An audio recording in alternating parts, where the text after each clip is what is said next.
नमस्कार प्रिय मित्रों, आइए सुनते हैं एक अत्यंत रोचक पौराणिक कथा। एक बार देवर्षि नारद के मन में यह अभिमान पैदा हो गया कि वे ही भगवान विष्णु के सबसे बड़े भक्त हैं। वे सोचने लगे, मैं रात दिन भगवान विष्णु का गुणगान करता हूँ, फिर इस संसार में मुझसे बड़ा भक्त और कौन हो सकता है।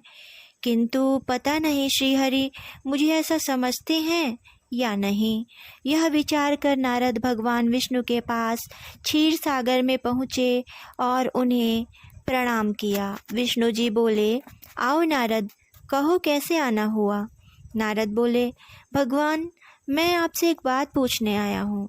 भगवान विष्णु बोले, मैं तुम्हारे मन की बात जानता हूँ नारद, फिर भी तुम्हारे मुँह से सुनना चाहता हूँ। नारद ने कहा, हे देव, मैं जीवन भर आपका गुणगान करता रहा हूँ। पल पल हर क्षण मुझे बस आपका ही ध्यान रहता है। आप मुझे यह बताइए कि क्या मुझसे भी बड़ा आपका कोई अन्य भक्त है संसार में। भगवान विष्णु समझ तो पहले ही गए थे कि नारद को अपनी भक्ति पर अभिमान पैदा हो गया है, किंतु अपने मन की बात छुपाकर वे बोले, नारद, इस प्रश्न के लिए तो तुम्हें मेरे साथ मृत्युलोक चलना पड़ेगा। नारद बोले, ठीक है भगवान, मैं मृत्युलोक चलने के लिए तैयार हूँ। भगवान विष्णु नारद को लेकर मृत्युलोक चल पड़े। धरती पर पहुंचकर दोनों ने किसान का वेश धारण किया और एक गांव के किनारे बनी एक झोपड़ी की ओर चल पड़े। विष्णु भगवान बोले, नारद, मेरा एक बहुत बड़ा भक्त यहाँ इस कुटिया में रहता है। आश्चर्य है, क्या मुझसे बढ़कर भी किसी की भक्ति हो सकती है। नारद के मुख से निकला, क्या वह भी मेरी तरह आपका ध्यान लगाए रहता है। आओ स्वयं ही जान लोगे, विष्णु जी ने कहा और उस कुटिया की ओर बढ़ गए। किसान उस समय कुटिया के बाहर अपने गाय को बांध रहा था। किसान के मुख से हरि हरि गोविंद का स्वर निकल रहा था। किसान वेशधारी विष्णु जी ने उसके निकट जाकर नारायण नारायण कहा तो किसान ने विनीत स्वर से पूछा, आप कहाँ से आए हैं भद्र, मेरे लिए कोई सेवा हो तो निसंकोच बताइए। किसान वेशधारी भगवान विष्णु ने कहा, हम नगर जा रहे हैं पर अंधेरा घिरने लगा है, वन में जंगली पशुओं का भय है, इसलिए रात भर आश्रय चाहते हैं। किसान ने प्रसन्न भाव से कहा, मेरी कुटिया में आपका स्वागत है। भद्र और जो रूखा सूखा घर में है आपके लिए हाजिर है। भगवान ने मुझे आप लोगों की सेवा करने का अवसर दिया है, उनकी बड़ी कृपा है। बाहर दालान में एक खटिया पर दोनों को बिठाकर किसान अंदर गया और अपनी पत्नी से कहा, देवी, दो अतिथि आए हैं। किसान की पत्नी उस समय अपने बच्चों को भोजन परोस रही थी।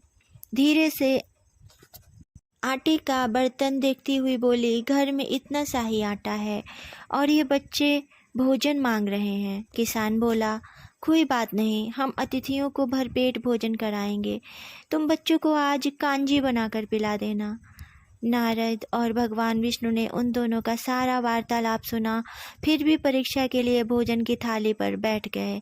जब दोनों भरपेट भोजन कर चुके तो नारद सोचने लगे, यह सीधा साधा गृहस्थ भगवान का सबसे बड़ा भक्त कैसे हो सकता है। उधर श्री हरि ने किसान से और भोजन लाने की फरमाइश कर दी। बोले, मेरा पेट अभी नहीं भरा, क्या और भोजन मिलेगा।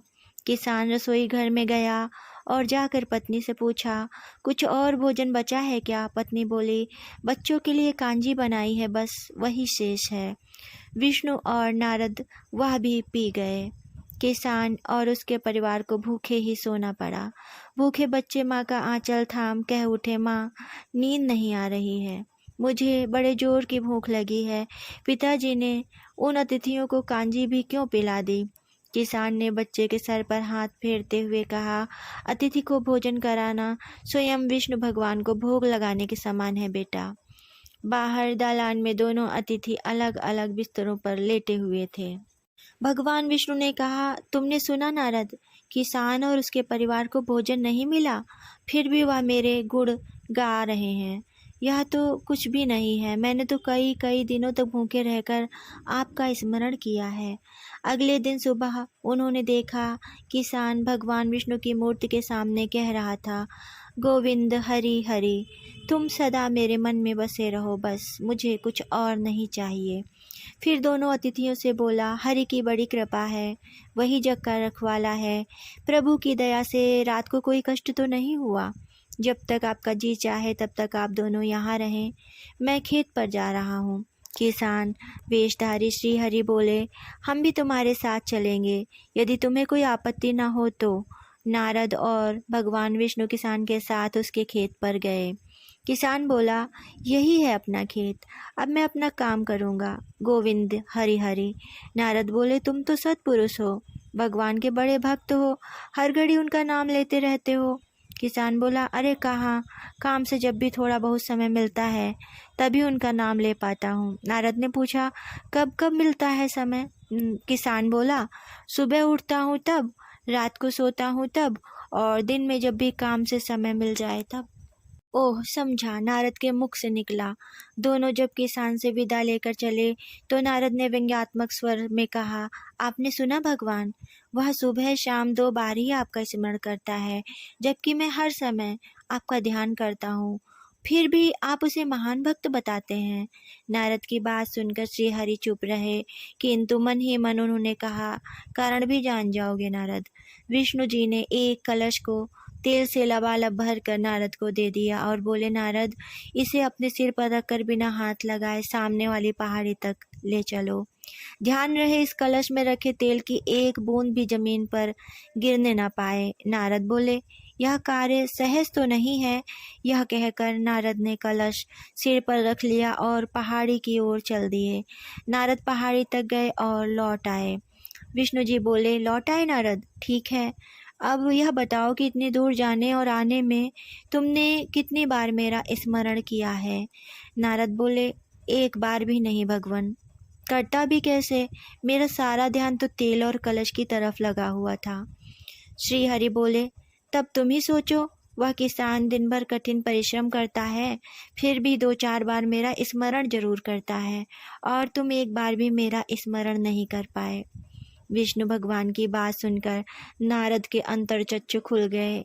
वह श्री हरि के चरणों में गिरकर बोले, मान गया प्रभु, जो संसार के झंझटों में रहकर भी आपका स्मरण करते हैं, वे ही सबसे बड़े भक्त होते हैं। नमस्कार प्रिय मित्रों, आपको यह कथा अगर अच्छी लगी हो तो इसे लाइक करना और चैनल को सब्सक्राइब करना ना भूलें। धन्यवाद।